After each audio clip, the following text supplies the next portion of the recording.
So just to let you know, introduce the organisation, Just Money Movement is a Christian organisation. We're supporting a growing movement of individuals and congregations from across the UK who are connecting our faith with topics of finance and economics and then taking action. So both in terms of our own choices with money and also campaigning for change in the way that money is used by banks and businesses and through the tax system.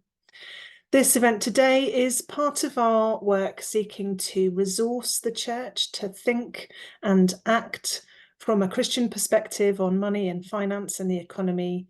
It's obviously not telling you which way to vote. We are a charity, we're not party political, but hopefully it will help you to engage with the debates with your own candidates locally and in perhaps hustings that might be taking place, or with others in your own church and community too.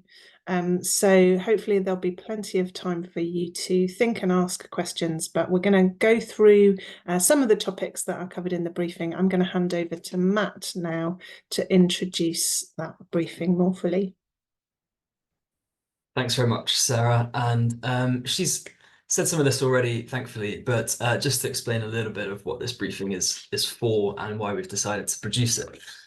I'm sure those of you who are attending today won't need any persuading of this, but it's our belief that it is a Christian duty to take an interest in politics, to care about the questions and the decisions and the people that we elect to make choices that concern all of our collective common life as citizens of this country. And because of our focus on the economy and on money, we felt that, as with most elections, but I think particularly so this election, questions around the economy and the public finances and taxation and so on are so central to the debate this time around. But maybe you, like me, sometimes feel that those conversations are quite hard to access and that it can be difficult to know what a Christian voice speaking into that conversation might look like. So we've put together this briefing, and I will just share my screen briefly to let you see what it looks like. And the intention for this, as Sarah has said, is not necessarily to be a blow-by-blow account of all the party manifestos, partly because we wrote it before the manifestos were released. But it's here to help you to access those economic debates, to think biblically about how we might think about those issues, and also to maybe help you to engage with the election, both on a local level, if you might be hosting hustings, if you might be preaching around the election period, if you might be wanting to build relationships with your candidates, or simply you just want to think about how you might think about how to vote. Hopefully this is helpful for you. And just to give a brief overview of what we've included in the briefing, and this will guide the structure of the remainder of our event today. At the Just Money Movement, we have a vision of a world where money shapes a fairer, greener future. And we've taken those three categories of money, and so by that, for this briefing, we mean essentially both public and private finances and the general economy. Fairness, so that's issues of poverty, inequality, and the question of taxation. And then the climate, and particularly how the economy connects with the environment, but also, again, how private finance might be used to build that greener world.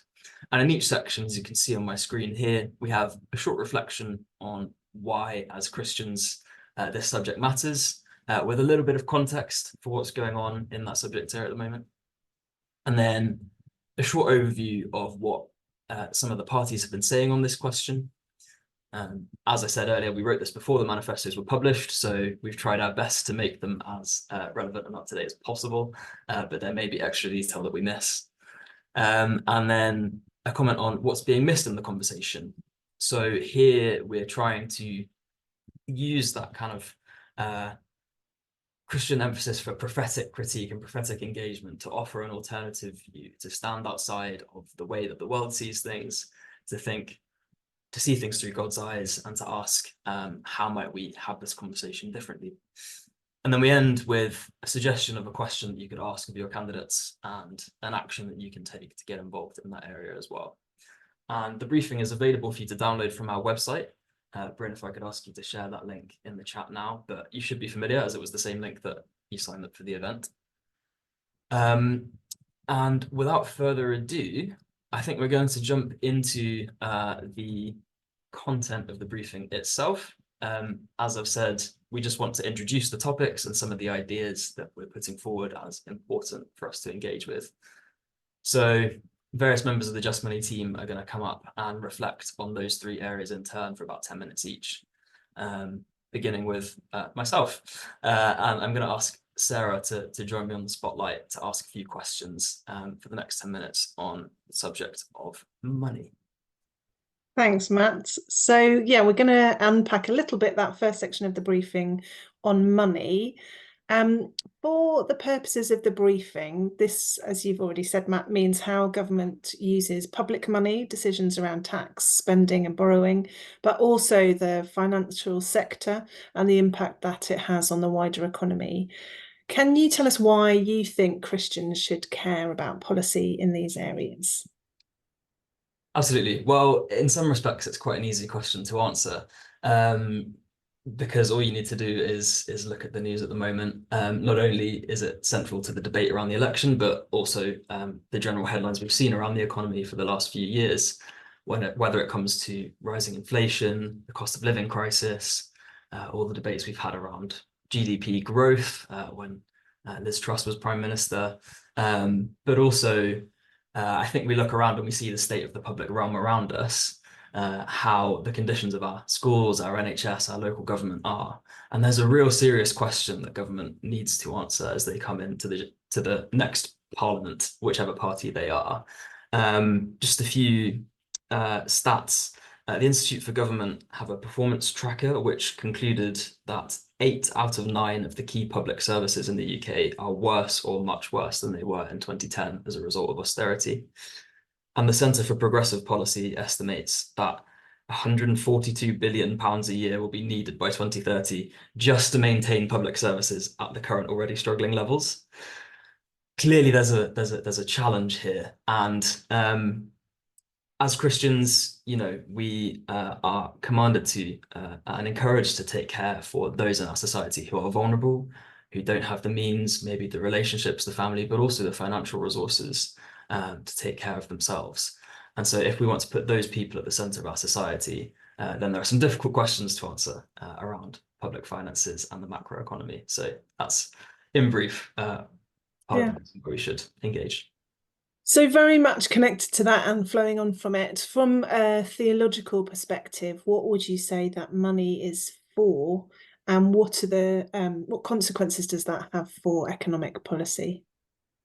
Yeah, there are so many different angles we could take here, and I've already touched on provision for the poor and the needy, which is a strong Christian tradition. I'd also like us to think about the idea of stewardship, starting from the very first pages of the Bible. Stewardship is obviously a common theme in both financial thinking, but also around the climate.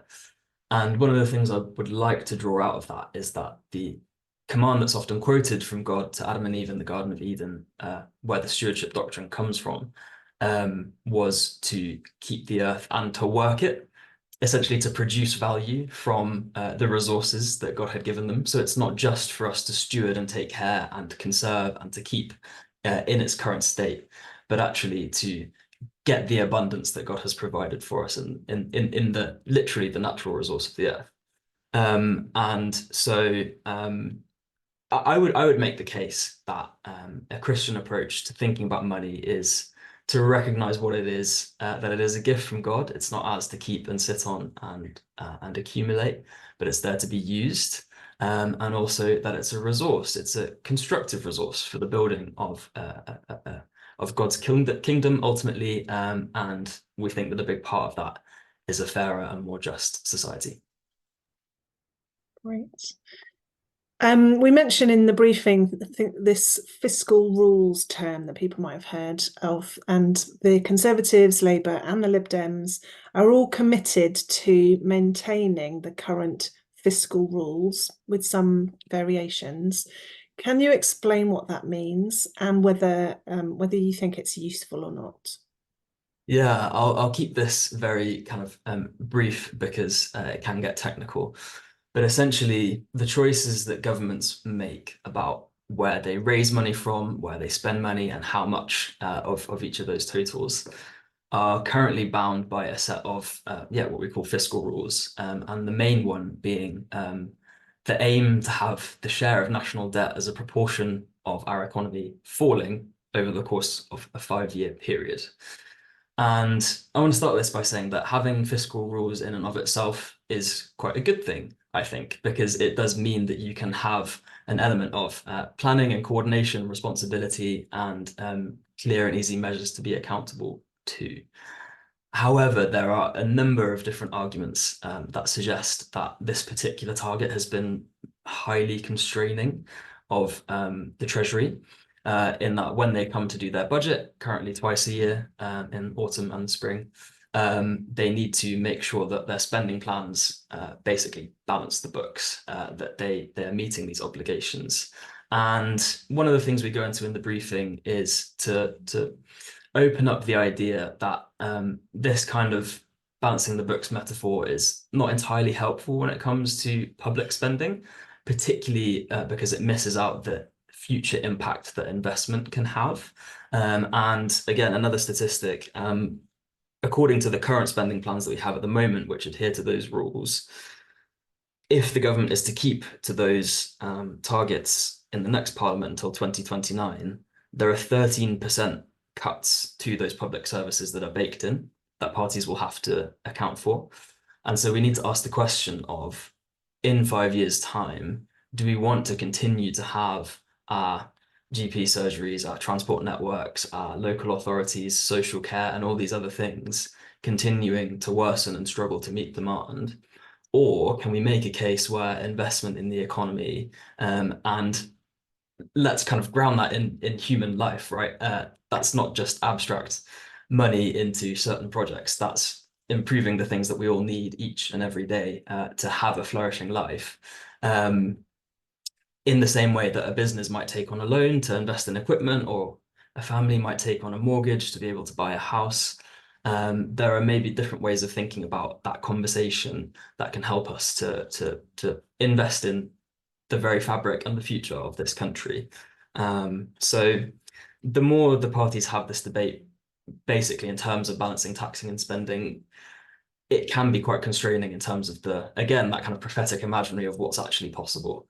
And so hopefully we can help people to think a little bit outside of that box. Obviously, still encouraging responsibility around debt and not loading too much onto future generations, but we think maybe there's a bit of a time for a change of approach there. Yeah, thanks. And I think there's a question about honesty as well, isn't there? And whether it's just even honest and realistic. We can perhaps get into that in discussion.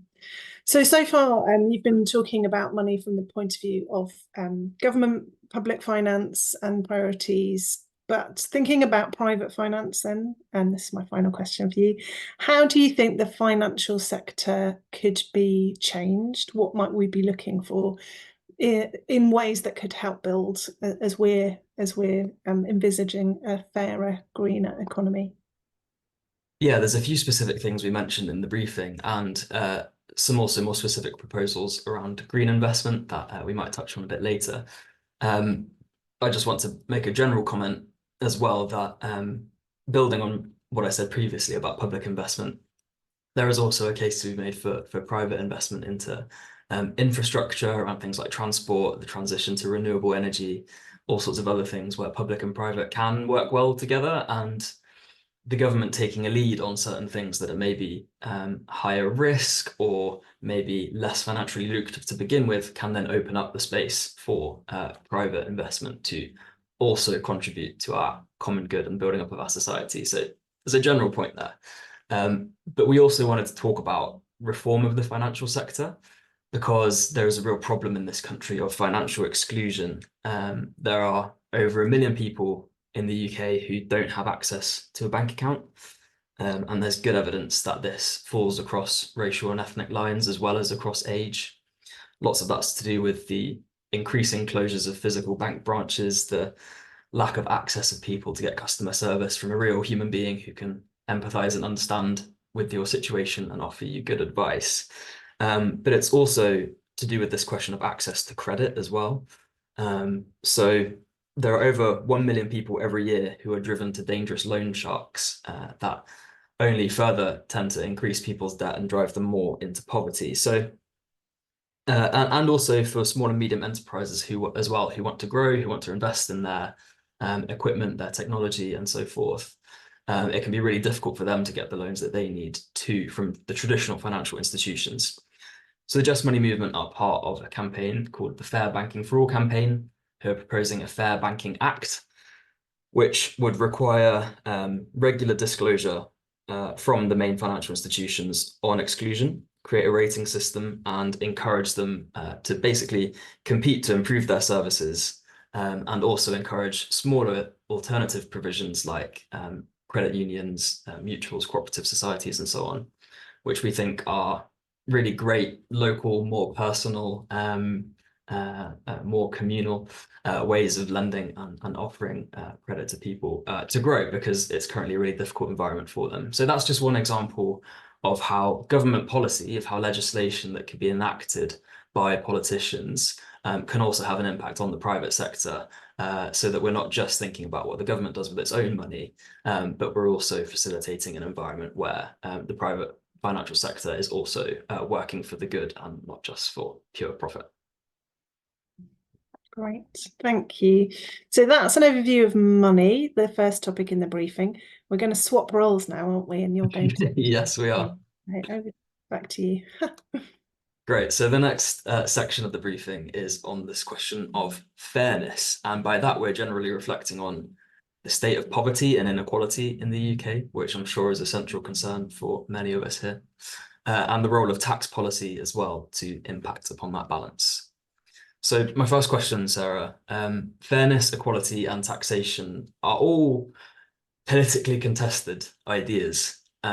What do you think that a fair economy looks like, and how might Christian principles help us to understand this? So, I mean, if you look at a dictionary, we can see fairness defined in terms often of treating people equitably or just in a way that's right and reasonable. If you look at the Bible, fairness most often comes up in terms of judgments and judging, so justice being done equitably without discrimination. I think one of the most famous Bible verses on this is Proverbs 31 verse 9, speak up and judge fairly, defend the rights of the poor and the needy. So there you have treating people in a way that doesn't favour one over the other, and actually then connecting that to the emphasis we put in the briefing really on the most vulnerable, those who can't help themselves, and ensuring that those people are treated well. In terms of other Christian principles we might draw on to think about a fair economy, we'd want to say every human being is made in the image of God, so every person has an inherent dignity and worth. And we also, and again, we talk about this in the briefing, think a lot about loving our neighbour. You know, Jesus puts lots of emphasis, doesn't he, on that commandment to love our neighbour as ourselves, and that can be a really helpful principle in thinking about a fair economy. Are we loving our neighbours as ourselves in economic terms? What might that specifically look like? People being treated equitably, and in terms of financial well-being, in terms of wealth, does everyone have a fair chance to simply have enough to survive? But also we might want to say, based on those ideas about dignity and worth, a life where they can flourish, not just survive. And so in a modern economy like ours, that leads to discussions about safety nets and welfare provision, leads to things around public services like health and education, training and skills for jobs, what kind of work brings dignity. So all kinds of things that we can think about in terms of an economy. In other words, the way we live together, the way we do business together, the way we seek to work and earn enough, not just, as I say, to survive, but to perhaps even have life in all its fullness. Brilliant. I love that concluding thought there. So the context for lots of our churches that are running food banks, debt advice courses, homeless shelters, these have all just increased in incredible numbers over the last 10, 15 years or so. And they're vital services and we're really grateful for them. But should they really be that necessary in what is the world's sixth largest economy? Why do we have this vast discrepancy between total national wealth and clearly increasing poverty among the population? Mm. Yeah, I was looking at some of the statistics on this, and it is really shocking. So last year, 2022-23 financial year, saw the sharpest increase in absolute poverty in the UK in 30 years. So absolute poverty, the measure being used by the government, was up 600,000 to 12 million people. So that's 18% of the UK population are in absolute poverty, and it's higher amongst children. A quarter of children are in absolute poverty. And when you look at the more extreme end of the spectrum, we see even more of an increase. So the Joseph Rowntree Foundation did a report on destitution last year, around 4 million people experiencing destitution. So that means they can't feed themselves, keep themselves warm and dry. And I mean, it's fairly scandalous that that's the reality for anybody in the sixth wealthiest economy in the world, but that's up about 150% since 2017. So it's really stark that poverty is increasing. And then, yet, as you say, we are actually a wealthy country. Why? Well, the short answer is inequality. And that's what we talk about in the briefing. And that's been exacerbated and driven by recent global factors. We all know about the cost of living crisis, the inflation, the huge drivers of food prices and energy prices since the start of the conflict in Ukraine, but also factors like extreme weather, COVID disrupting supply chains. There are global factors there, but it's not a short-term trend. And it's also true that the wealthiest can protect themselves from that kind of volatility where poorer people just aren't able to. We have historically and continuing very high levels of inequality in the UK. So another statistic, the top fifth of the population in the UK have over 60% of the wealth. And that's driven by lots of factors, high levels of inherited wealth, inherited property, low levels of social mobility, and an unbalanced, unfair tax system. So we're not addressing that inequality at that end either. So wealthy people are actually paying proportionately much less tax than poorer people. So it is quite a bleak picture, I'm afraid. Yes. And you talked about tax at the end there, and that's a key part of this conversation. The Just Money movement has long been part of the tax justice movement. Could you tell us a bit about what that phrase tax justice actually means, and maybe what we might be hoping for on tax from a new government? Are there kind of policies available that might help to address those problems? Yeah, so the Just Money movement, we were one of the founders of Church Action for Tax Justice, an ecumenical campaign back in 2018, which is now part of the Just Money movement. And we work alongside secular allies, so Tax Justice UK, the Global Tax Justice Network, all seeking a fairer tax system. So seeing tax as a tool to address some of the things I was just mentioning, poverty and inequality, making society fairer and enabling some of the things we need for us to have that fair economy, that flourishing, that human flourishing that we started off with. So enabling decent welfare, public services and so on. And yes, absolutely, there are things that we've been calling for and that the movement's been calling for that could really make a difference. We've been particularly talking about more taxes on wealth to address inequality and raise revenue. And we've been campaigning for a wealth tax for a couple of years now. For example, a 1 or 2% wealth tax on the assets of the super rich, on assets over £10 million. it's been estimated could raise around £22 billion. Now that's actually the exact same figure that the likes of Trussell Trust estimate could lift universal credit to the level where everyone can afford the essentials in life. So it could make a massive difference.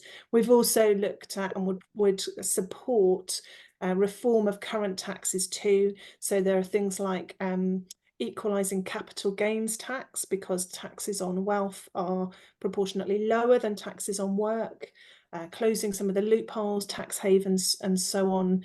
And it is well, it's a bleak picture, as I've said, painted in terms of poverty and inequality. And to be honest, it's not a hugely positive picture in terms of tax, but I think the way the conversation is going is more hopeful. So there's more challenge, I think, on parties to be honest about tax being part of the conversation. There's at least conversation about taxing wealth more, which I think is encouraging. Yeah, I think that's a really key point about honesty around talking about tax. And historically, but again, especially this election, it does feel like, certainly for the parties that are competing to form the government, that they're kind of competing with one another to appear the strongest tax cutters, or to not be profligate or overly punitive in the policies that they're proposing on tax, which can feel a bit frustrating in the context of this conversation. I wonder if you have any advice, particularly for churches and Christians, on how we can talk about tax in a way that reframes that conversation in a positive way. Yeah, and it is frustrating because when you look at polling, actually, there's a lot more public support for funding decent public services than for tax cuts, for example. And we talk about this need for a shift in narrative in the briefing. We've been running a poll over the last few months called Thanks for Tax, and that's an example of trying to do that, to say, actually, it's not about taxes being something that are, people taking our money away from us, but actually, let's be thankful for the things that taxes can pay for, the common things, the shared goods of a common life together. And we also, for example, convened a letter of church leaders in the last few weeks who were calling for a shift in the narrative. So some bishops and other church leaders and leaders of Christian organisations saying, let's change the conversation, because we do need to move to talk about what's the kind of society we want, what's the kind of economy we want, where people can flourish, and what's the role that tax can play in that. I just wanted to mention one other thing as well. We were talking in our recent money talks earlier in the week with former Archbishop of Canterbury, Rowan Williams, and he talked a lot about trust and the need to create new stories, new myths. He was talking about tax as part of a way that we can build a society where we trust that we will be looked after and we will have access to the goods and services we need, and where we can be trusted to contribute one another. And I was really struck, the very next morning was the British Social Attitudes research that's found that trust in politics is at the lowest level. So I think that's a really big question for us as Christians. How can we perhaps model ways of being honest, of having integrity, of listening to one another, including others, that could perhaps build some of the trust towards that different way of thinking about how we live well together, of which tax and fairness is very much at the heart. Okay, thanks so much, Sarah. There's so much good stuff in there. We'll have time shortly for questions from attendees. But for now, thank you to Sarah, and I'm going to invite my other colleague, Rosie, up to talk to us about how the climate fits into this conversation. We know that climate change is perhaps the existential issue facing the world at the moment, and the economy is obviously very important to think about from an ecological perspective as well. So thank you, Rosie. Almost all parties in this election have connected climate policies to the economy in varying ways. Some are arguing for strong positive investment in the climate to bring down bills and such, and others are saying, net zero is too expensive, we must go slower, we can't afford to to meet this demand. Could you begin this section by reflecting for us on why the economy and climate are so interconnected and why it's such a key question in this particular election campaign? Yeah, of course. So I think we all know that the climate crisis is the biggest challenge that we face. That doesn't always translate into what's talked about, but I think that's where we need to start from. And we only have to look at the news headlines every day to see how it's escalating, to see how it impacts on people through droughts, heat waves, extreme storms, flooding. And we probably personally know people and places around the world whose lives are already affected. So I think that's the place to start, is with the importance of the issue, but also then the urgency of our response. So we need to cut our carbon emissions as a country. That requires change at a systemic level. It's about how we produce, what we consume, how we move around, how we heat our homes, how businesses are run. And that, of course, prompts questions about how our economy works and the financial decisions that politicians make that can enable that change that we need. And I think it's also worth stepping back a bit and recognising that economy and climate are interconnected, because the climate crisis has come about largely through an economic system that is extractive, so where the Earth's finite resources are sold for profit, and not enough attention, maybe deliberately, has been paid to the risks associated with that. So the risks to nature, the ways in which that profit has been distributed, with money and power ending up in the hands of a few, and to the harms that we've created for vulnerable communities today and future generations. And I'm sure that many of you on the call today will be familiar with Kate Raworth's model of donut economics, which really helpfully illustrates that connection between economy and climate. And I'll just describe the model for those of you who might not be so familiar with it. So you imagine a donut, you've got the inner ring, that's what she calls the social foundation. So that's where all people's needs are met so that people can thrive. And that, of course, needs money, that needs resources. Then you have the outer ring, that's the ecological ceiling. So that's where we need to live within so that we don't overshoot the boundaries that make life on Earth possible. And in so many ways, we have been overshooting those boundaries. But within those two rings, this model for the future is a space that's safe for people and nature. And it's balanced, and it makes life on Earth possible. And so to get there, we need to transform our economies, whether that's locally or globally. And it's at different levels that change needs to happen. Because how we've organised ourselves in the past economically isn't working, and it's actually fueled the damage that we're doing to the planet and to each other. And so you'll hear references in discussions amongst politicians and in the conversations that we have as campaigners about a just transition. So placing justice at the heart of that transformation. And that is also about economic justice. And it's a really important way in which the economy and the climate are interconnected. And as we mentioned in the briefing, there are plenty of opportunities in that transition to a greener economy, to kind of living within that space that is safe for everyone. That's a world that we should want to create. It's a world where people have decent jobs, lower energy bills, time to rest, time to enjoy nature. And if we do it right, then everyone's lives should improve. And that needs to happen fairly. So everyone is at different places, certainly within the UK. If we think about different regions, there are different challenges. There's issues of fairness around gender and race and disability that all play into that question of economic justice and how we get to this fair and just transition. And so policies that are proposed for tackling the climate crisis and nature crisis need to work as well for people and communities that have been disproportionately affected by the climate crisis. So I think as Christians, we just need to have always our eye on economic justice interconnected with climate justice. Thanks, Rosie. That's such an excellent explanation of why the two shouldn't be pitted against each other, but we can see them as mutually beneficial, building a more just future, both in terms of climate and in terms of poverty. That's really, really helpful. Are there any theological ideas, perspectives that you think can help us to do that reframing and to present the conversation in a different way, perhaps if we're talking to our prospective candidates? Yeah, I think there are. So I think if we take seriously a theology of creation that says we're responsible for caring for each other, it's not about power over each other or power over nature, but it's about responsibility towards each other, not just towards people, but towards all living things, to natural habitats and the systems that make life possible.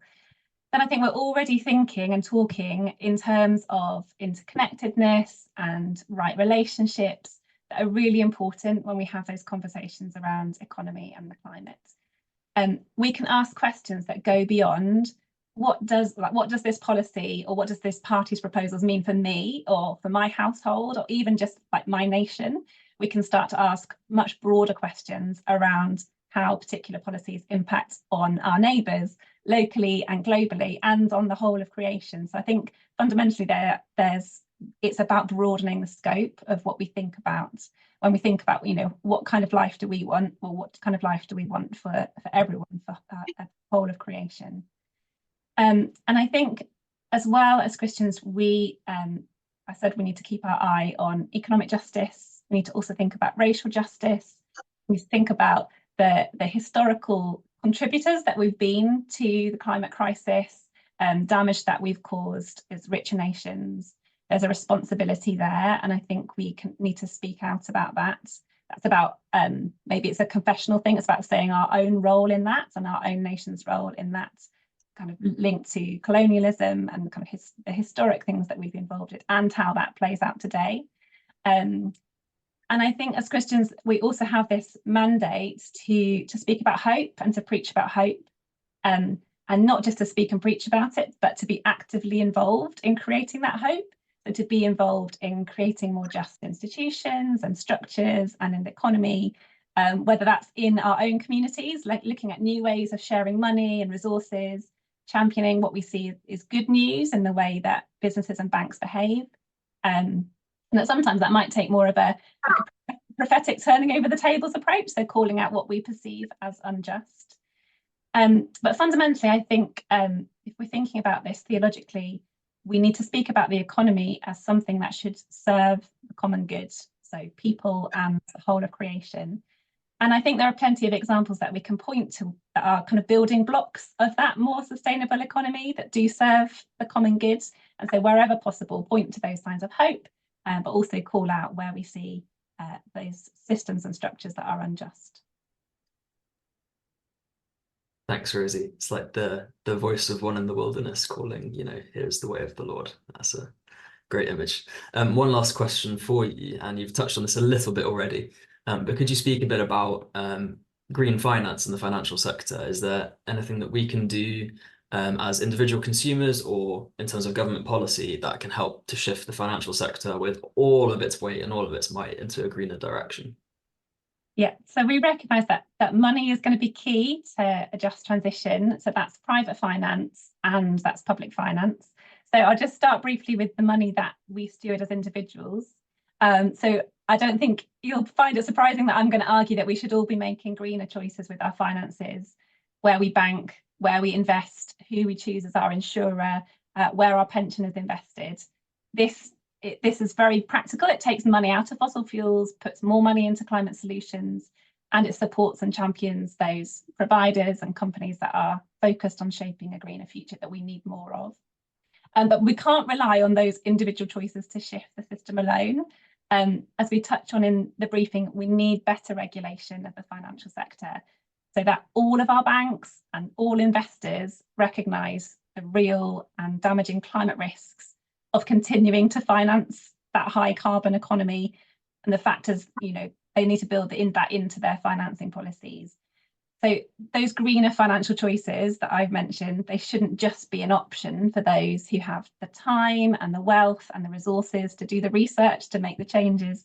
That whole system needs reshaping to incentivise investment in the business models, in the innovation, in the climate solutions that help us achieve that just transition. And I'm well aware that financial sector reform is probably not going to be high on the priority of parliamentary candidates. They might not know very much about it. The people asking questions at hustings, it can be a topic that's really hard to get our head around, to ask questions about. But it is something that up to and beyond the election, particularly if we're building relationships with new MPs, we can ensure that they know we care about it. Because if we have the right rules in place for the finance sector, then we've just got a much better chance of tackling climate change. And then all of the individual actions that we take build towards that, but you get those rules right for the finance sector and it has a much bigger impact.